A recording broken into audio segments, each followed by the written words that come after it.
마음을 변형시키고 초월시키는 112가지 수행법. 탄트라 비전 1. 오쇼 라즈니 슈지음. 이연화 옮김. 테일 출판사. 힘과 지식이 점점 그대에게서 빠져나간다고 상상하라. 완전히 빠져나가는 순간 거기에 초월이 일어난다. 이 방편은 실제 행동 속에서 할 수도 있고 상상으로 할 수도 있다. 예를 들면 우선 침대에 누워서 완전히 이완하라. 그리고 마치 그대의 육체가 죽어가고 있다고 느껴라. 눈을 감아라. 곧 그대는 몸이 점점 무거워지고 있음을 느낄 것이다. 상상하라. 나는 죽어가고 있다. 점점 죽어가고 있다. 그 느낌이 생생하다면 그대의 몸은 점점 무거워져서 납덩어리처럼 느껴질 것이다. 그래서 손가락 하나도 움직일 수 없게 된다. 하지만 거기에서 멈추지 말고 몸이 점점 죽어가고 있다는 상상을 계속하라.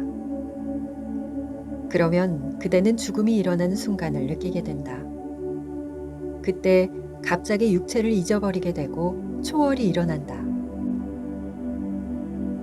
육체가 죽어가는 것을 느낄 때 그때 초월이란 무엇을 의미하는가? 그대의 육체를 보라. 지금 막 그대는 죽어가고 있다. 그대의 몸은 시체가 되었다. 육체를 보라. 그대는 자신의 죽음을 지켜보고 있다. 바로 여기에 초월이 있다. 그대는 마음을 벗어나게 될 것이다. 죽은 시체는 마음이 필요 없기 때문이다. 시체는 완전히 이완된다. 마음의 흐름이 완전히 멈추기 때문이다.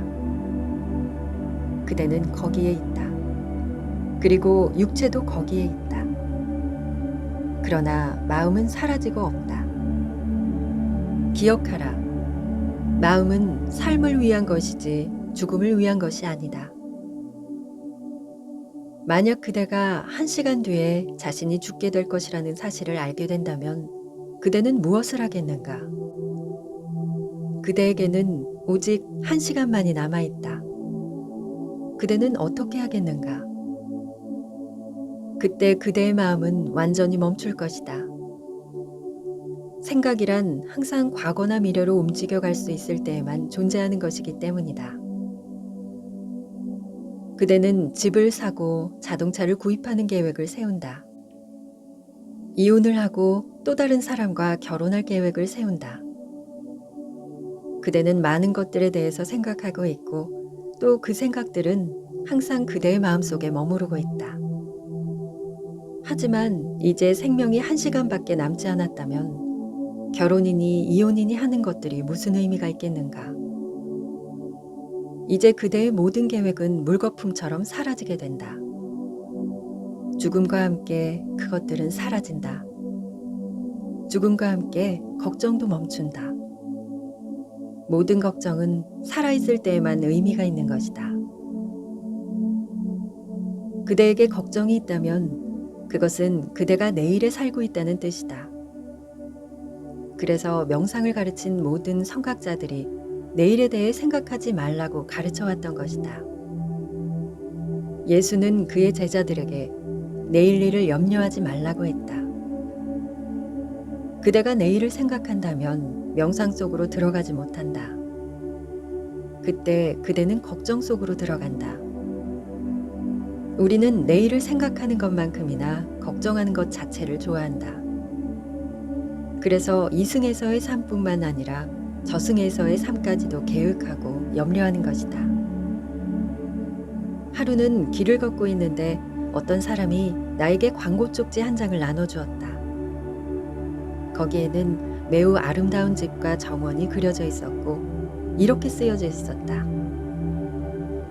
당신은 이처럼 아름다운 집과 정원을 갖고 싶지 않습니까? 그것도 완전히 무료로 말입니다. 나는 다음 장을 넘겼다. 거기에는 또 이렇게 쓰여 있었다. 만약 당신이 이런 집을 원하신다면 그때는 주 예수를 믿으십시오. 그러면 죽은 뒤 천국에 갔을 때 무료로 이런 집에서 살게 될 것입니다. 그것은 기독교의 팸플릿이었고 그 집은 지상의 집을 말하는 것이 아니었다. 마음은 내일을 생각할 뿐만 아니라 죽음 저편의 것까지도 생각하고 있다. 그래서 마음은 결코 명상적으로 될 수 없다. 명상 속에서는 내일을 생각할 수 없다. 처칠이 임종을 맞이했다. 그 곁에 있던 누군가가 이렇게 물었다. 당신은 천국에 계신 하느님 아버지와 만날 준비가 되었습니까? 처칠이 말했다. 그것은 내가 걱정할 바가 아니다. 나는 위대한 신께서 나와 만날 준비가 되어 있는지 아닌지를 항상 걱정해왔다. 인간은 어떤 방식으로든 미래에 대해 걱정하고 있다. 붓다는 이렇게 말했다. 천국도 없고 사후세계도 없으며 영혼도 없다. 그대의 죽음은 전체적이며 완전한 것이 될 것이다. 아무것도 되살아나는 것이 없다.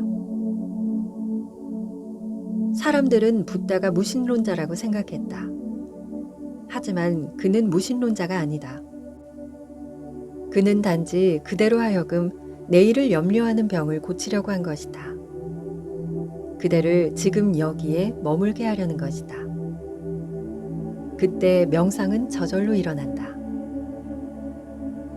그래서 그대가 죽음을 느끼고 있다면 땅바닥에 쓰러져 죽은 자처럼 누워있으라. 완전히 이완한 채로 나는 죽어가고 있다고 계속 염송하라. 생각뿐만 아니라 세포 하나하나가 죽어가고 있음을 느껴라. 그것은 세상에서 가장 아름다운 명상 중의 하나이다. 그대의 육체가 시체가 되었다고 느낄 때 그대는 손가락 하나도 제대로 움직일 수 없다. 고개도 돌릴 수 없다. 모든 것이 죽어 있다. 그때 갑자기 그대의 육체를 보라. 마음은 거기에 없을 것이다. 그런데도 그대는 볼 수 있다. 그대는 거기에 있다. 그때 그대가 육체를 보면 그대라고 보이지 않을 것이다. 그것은 하나의 몸뚱아리일 뿐이다. 그대와 육체 사이에 간격이 뚜렷해졌다. 거기에는 어떤 연결다리도 없다. 마음이 사라져버린 것이다. 그대의 육체는 죽은 듯이 누워있고 그대는 한 사람의 구경꾼처럼 쳐다보고 있다. 그때 그대는 육체 속에서 보는 것이 아니다. 결코 육체 속에서가 아니다. 기억하라. 그대가 육체 속에 있다고 느껴지는 것은 마음 때문이다. 마음이 사라지고 없다면 그대는 자신이 육체 속에 있다거나 육체 밖에 있다는 말을 하지 않는다. 그대는 그저 거기에 있을 뿐이다. 그것은 안도 아니고 밖도 아니다. 안과 밖은 마음과 연관된 상대적인 용어일 뿐이다. 단지 그대는 하나의 지켜봄이 되라. 이것이 초월이다. 그대는 여러 가지 방식으로 이것을 할 수 있다. 때때로 실제 상황에서도 그것은 가능하다. 그대는 병이 들었고 나을 희망이 보이지 않는다. 그대는 죽기만을 기다리고 있는 상태다. 이런 상황은 그대의 의식이 깨어날 수 있는 매우 귀하고 유용한 기회다. 이것을 명상의 기회로 이용하라. 그대는 침대 위에 누워 있다. 그대에게 남아있던 모든 힘이 빠져나가고 있다고 생각하라. 마치 존재계가 그대의 힘을 완전히 빨아먹고 있는 것처럼 느껴라. 곧 그대는 완전히 빈 껍데기가 된다. 그대의 에너지는 모두 빠져나간다. 이제 남은 것은 시체뿐이다. 바로 이 순간 그대는 그것을 할 수 있다. 그대가 상상하기 시작한 지 며칠 만에 그대는 완전히 빈 껍데기만 남을 것이다. 모든 것이 빠져나가고 그대 속에 남은 것은 아무것도 없다. 바로 그 순간 초월이 일어난다. 에너지의 마지막 입자가 그대에게서 빠져나갈 때 초월이 일어난다. 그러나 동요하지 말라. 그저 한 사람의 구경꾼으로 남아있으라. 그때 이 우주와 이 육체는 둘 다 그대가 아니다. 그대는 우주와 육체라는 현상을 보고 있는 주체인 것이다. 이때 마음은 그대에게 더 이상 붙어 있을 수 없다. 이것이 바로 열쇠다. 그대의 기호와 취미가 어떤 것이든지 그대는 여러 가지 방법으로 이것을 할 수 있다. 예를 들면 그대는 달리기를 좋아하는 사람이다. 그러면 달려라. 끝까지 달려라. 지쳐서 저절로 쓰러질 때까지 의지가 남아있는 한 달려라. 그러면 어느 순간 그대의 에너지가 다했을 때 몸은 저절로 쓰러질 것이다. 그때 깨어있으면서 그대의 몸이 거꾸러지는 것을 지켜보라. 종종 그 순간에 기적이 일어난다. 그대는 서 있는데 육체는 쓰러진다. 그대는 쓰러지는 육체를 볼 수 있다. 쓰러진 것은 육체일 뿐 그대는 여전히 서 있다. 그때 육체와 하나가 되어 쓰러지지 말라. 춤을 추고 소리를 질러서 모든 에너지를 다 소모하라. 그러나 절대로 쓰러지지는 말라. 그대는 어느 틈엔가 육체가 쓰러져 있는 것을 보게 될 것이다. 그대는 여전히 서 있다. 육체는 거꾸러졌지만 말이다. 그때 육체가 쓰러지는 것을 보았지만 아무것도 할 수가 없다.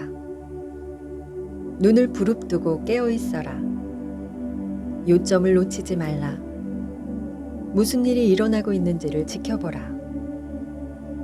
한번 그대가 이 경험을 하고 나면 그대는 육체와 다른 그 무엇이라는 사실을 결코 잊을 수가 없다. 밖에 서 있는 것은 영어에서 절정의 본래 뜻이다. 엑스터시는 바로 밖에 서 있다는 뜻이다. 그대는 무심의 상태 속에서 자신의 몸 밖에 있다는 것을 느낄 수 있다. 왜냐하면 그대에게 몸 안에 있다는 느낌을 주는 것은 바로 마음이기 때문이다. 그래서 마음이 사라지는 순간, 무심이 되는 순간 그대는 몸 안에 있다는 느낌 역시 사라진다. 이것이 바로 초월이다. 그때 몸 안으로 들어가라. 그리고 마음 안으로도 들어가라. 한번 이것을 경험하고 나면 다시는 자신이 몸이나 마음이라는 착각에 빠지지 않는다. 서양에서는 항상 마음을 어떻게 제어할 수 있는지에 대해서 고심해왔다. 그들은 여러 가지 방법을 모색해왔지만 아무런 성과도 거둘 수 없었다. 모든 것이 한때의 유행처럼 흘러갔다. 이제 정신분석도 이미 한물 지나간 것이 되었다. 그리고 요즘에 새로운 운동이 일어나고 있는데 그것은 일종의 집단 심리요법으로서 일정 기간 여러 명의 사람들이 한 방에서 함께 생활하는 방식이 흔히 사용된다. 그러나 유행은 오래가지 않는다. 왜인가? 마음속에 있을 때는 기껏해야 마음을 정리하는 차원일 뿐 궁극적인 해결 방법이 안 되기 때문이다. 정리해 놓은 마음은 얼마 안 가서 또 흐트러진다. 마음을 정리한다는 것은 모래성을 쌓는 것과 같다. 언제 그 평안의 상태가 무너질지 모른다. 마음을 초월하는 것이야말로 궁극적으로 건강하고 행복해질 수 있는 유일한 길이다. 오직 그 길을 통해서만이 전체가 될 수 있다. 그리고 나서 다시 마음속으로 들어가면 그때부터는 마음을 이용할 수 있다. 마음은 그대의 목적에 이용되는 하나의 도구가 될 것이다. 그대는 마음과 동일시하지 않는다. 그래서 여기에 두 가지 유형이 있다. 하나는 그대가 마음과 자신을 동일시하는 것. 이것은 탄트라에서 병이라고 부르는 것이다. 또 하나는 그대가 마음과 자신을 동일시하지 않는 것이다. 그때 그대는 마음을 하나의 도구로 이용할 수 있다. 그때 그대는 건강하고 전체적인 존재의 관점을 갖게 된다.